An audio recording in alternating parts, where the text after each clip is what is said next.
Halo semua, selamat datang di channel saya Bali Room. Saya pemilik klinik yang berada di Manchester, United Kingdom.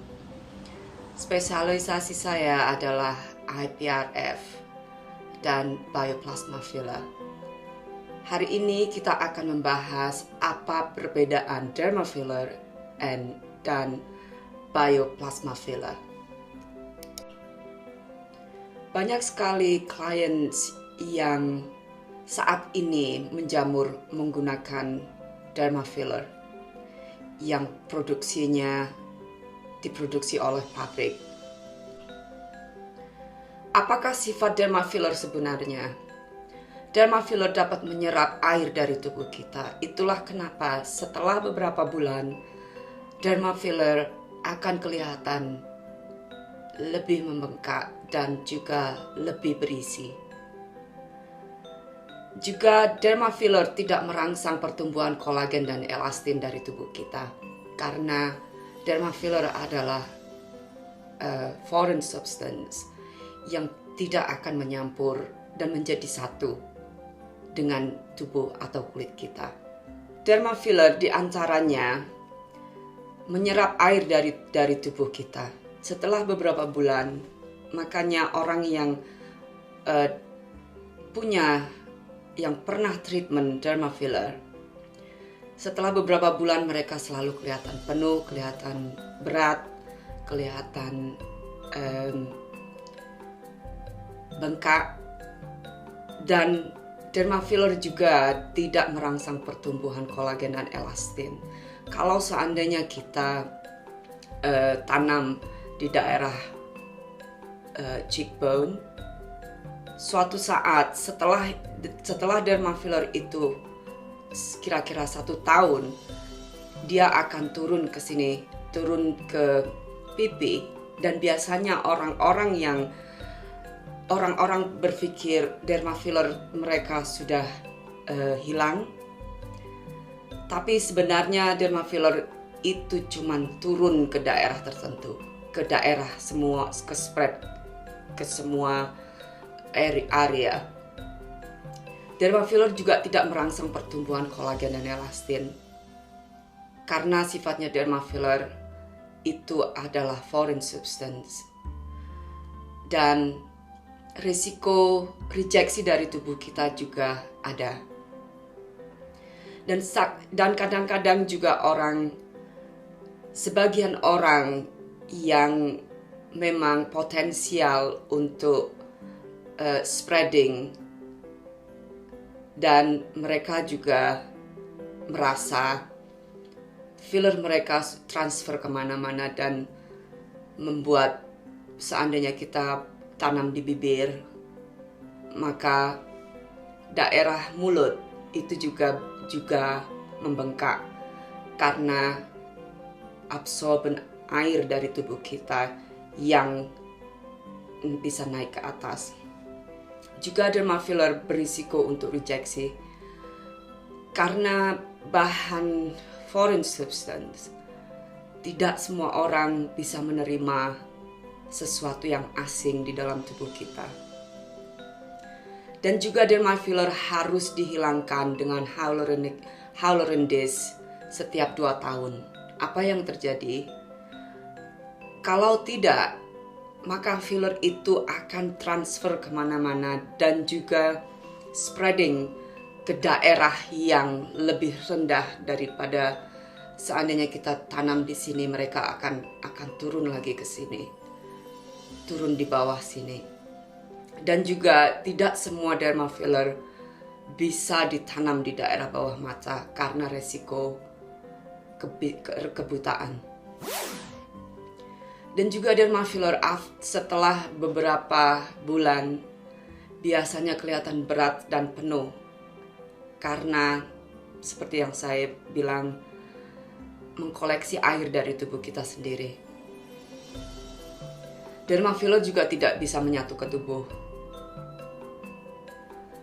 Dan juga kalau saya lihat dari pakar-pakar kecantikan yang di Amerika dan UK juga, seandainya pun klien sudah didissolve dengan hyaluronidase, mereka masih ada footprint di dalam kulit mereka. Sekarang saya akan membicarakan plasma biofiller. Apakah plasma biofiller? Filler yang kita bikin dan bahannya yang akan kita ambil dari darah kita sendiri. Apa keuntungan plasma biofiller? Biofiller adalah bagian dari badan kita sendiri yang aman, badan kita tidak merejeksi. Dan juga biofiller merangsang produksi elastin dan kolagen. Kalau saya tanam plasma biofiller di bibir, itu akan menyebabkan bibir kita merah kembali karena blood flow atau jaringan darah di daerah bibir kita akan hidup kembali. Dan juga kalau saya injeksi biofiller di daerah kantung mata, seperti kantung mata, itu adalah kalau kita seandainya kita mempunyai dark circle di daerah mata seperti agak gelap di daerah sini, dengan biofiller saya bisa menyampur dengan fibrin kita sendiri yang akan mencerahkan kulit dari dalam dan juga mengisi kekurangan padding di bawah mata. Kalau saya tanam plasma biofiller di daerah dagu seperti dagu saya ini adalah dari bioplasma filler. Kalau kita pegang, semuanya seperti normal, seperti badan kita sendiri. Karena plasma biofiller bisa menyatu dengan tubuh. Dan jangan lupa bahwa plasma biofiller adalah produksi dari badan kita sendiri. Dan plasma biofiller juga selalu kompatibel dengan tubuh kita. Apa yang terjadi kalau kita menyuntikkan klien dengan biofiller, setelah 1 minggu badan kita mulai memproduksi elastin dan kolagen di daerah target yang kita treatment. Plasma biofiller tidak membutuhkan dissolving karena bagaimanapun juga itu adalah bagian dari tubuh kita. Dan produksi kolagen dan elastin setelah 1 tahun biasanya sudah mulai lemah lagi. Itulah kenapa saya anjurkan pasien atau klien saya untuk dapat treatment lagi setelah 1 tahun. Dan juga plasma biofiller bisa mengganti padding yang menipis atau menghilang karena usia. Karena waktu saya menginjeksi klien, biasanya kalau di daerah seperti daerah temple, saya akan menyuntikkan di atas tulang. Jadi jarum saya akan menyentuh tulang itu. Kenapa demikian?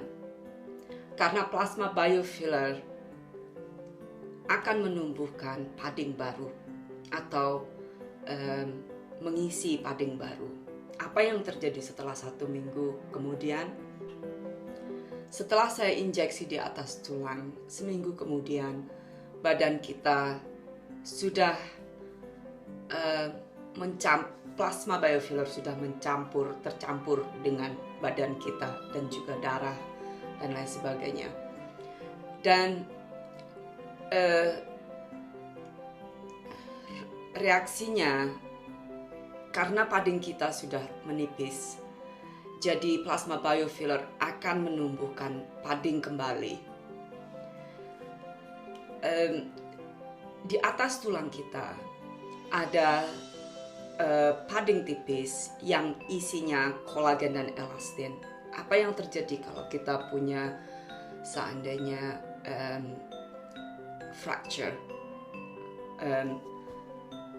di tulang.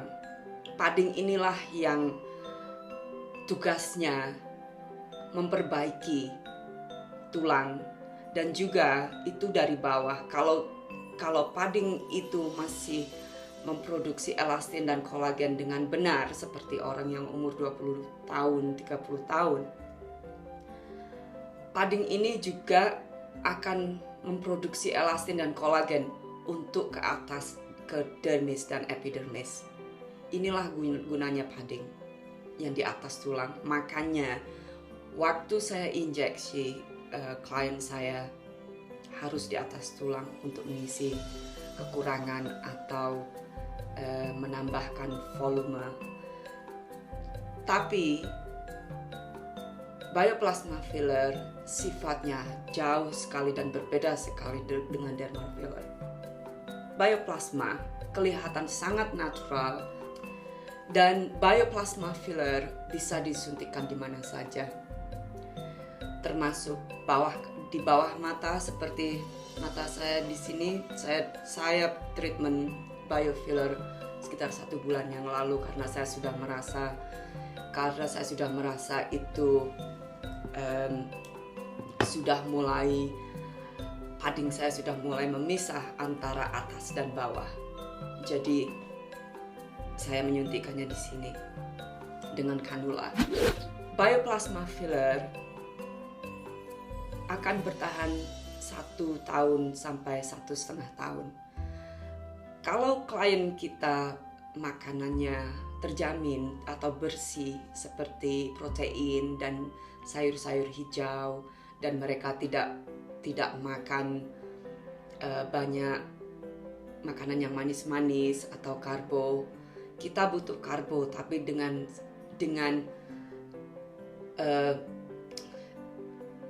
ukuran yang sangat normal. Jadi keuntungan plasma biofiller adalah seperti saya sebutkan tadi, treatment lebih menguntungkan daripada dermal filler dan lebih aman, dan tidak pernah ada report dari siapapun yang kerja di bidang saya, termasuk dokter-dokter yang terkenal di Amerika dan UK, bioplasma filler menyebabkan komplikasi. Dan juga bekas-bekas jerawat, bekas luka yang sangat dalam, kita bisa menimbulkan kulit lagi. Kulit kita akan terangkat sedikit. Nah, setelah 1 minggu, kita sudah mulai kelihatan semuanya tercampur rata. Walaupun kadang-kadang kalau memang terlalu parah, mungkin treatment untuk acne scarring membutuhkan 2 atau 3 kali. Tapi setelah 1 tahun setelah treatment, kulit kita tidak akan turun lagi. Karena apa? Kulit kita sudah terisi dengan elastin dan kolagen. Jadi pesan saya untuk semua, sebelum Anda memutuskan untuk filler, dermal filler, saya sarankan untuk mencari semua info yang Anda butuhkan. Karena sudah banyak kejadian di UK juga yang menyebabkan komplikasi. Banyak sekali yang badan klien itu merejeksi produknya juga. Saya tahu di Indonesia sekarang lagi booming masalah dermal filler. Dan bukannya saya tidak suka dengan dermal filler, tapi sebagai esthetician, saya sarankan carilah info yang benar, apa sifat dermal filler atau sifat botox, dan juga apa penyebabnya setelah beberapa tahun. Karena tanpa pengetahuan yang pasti atau info yang pasti, Anda akan mengeluarkan uang lebih banyak lagi untuk mengkoreksi kesalahan. Jangan lupa subscribe. Dan sampai ketemu di video yang selanjutnya. Stay fabulous.